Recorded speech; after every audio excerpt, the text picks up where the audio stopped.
Last scene ended with a bang, crash. Yeah. I was going to my car. Natalie comes up and Wants to tell him something, but what that something is, we still don't know, and I don't know if we're ever going to know. oh, I think we'll know at some point, Torrey.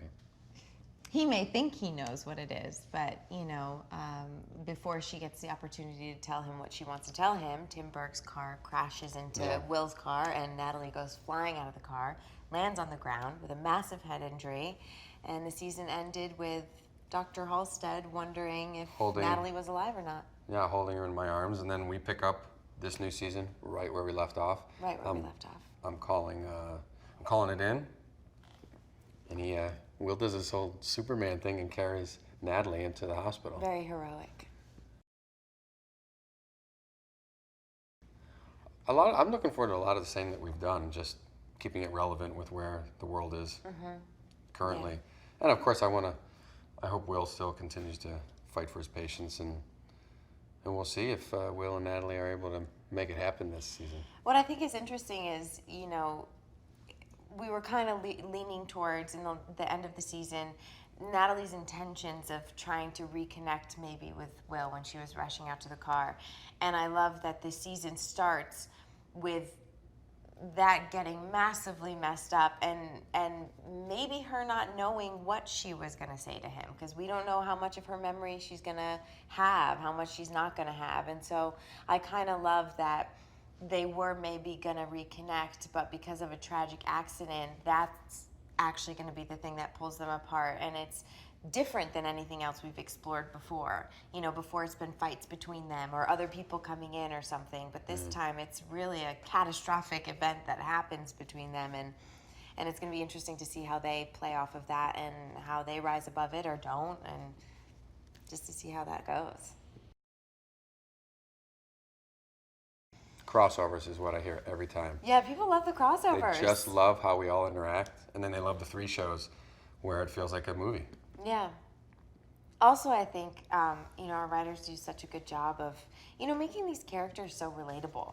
I think there's somebody on the show, or somebody, especially on all 3 shows, that somebody can relate to. They're just such relatable, good characters. Yeah, totally. And first responders. I mean, when you hardly ever get to thank first responders in your everyday life, but I think it's enjoyable to see them. I think they're painted really well in these shows. I'm actually looking forward to figuring out what's up with Philip. He's weird. Everybody knows it. She knows it. And so I want to know what's going to happen with this guy. And already in the first episode, Will and him go head to head in a great way.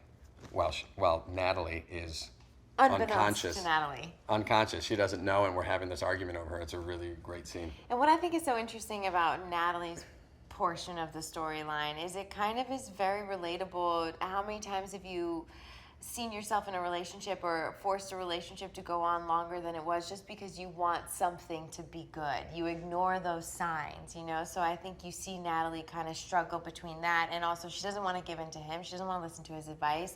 And I think she's really pushing a lot aside just to have some normalcy and something good in her life. And we've all done that. So I think that's going to be really relatable to watch.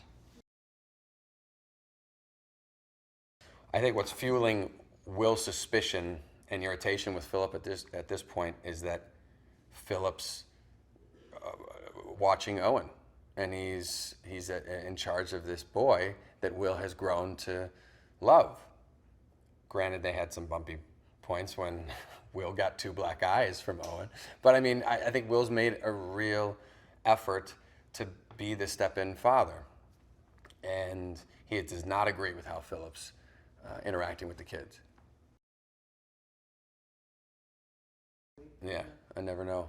And I don't, sometimes actors will ask, you know, what's going on for the rest of the year, but I don't prefer to know.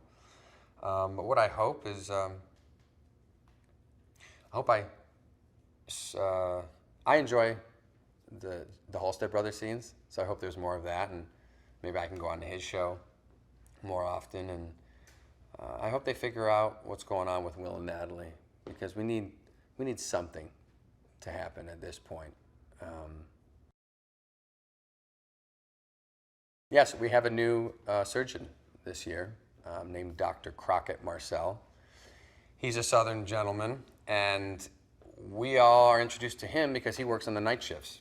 So most of med is done throughout the day, and he will now be moving to day shift because we've lost some doctors since last season.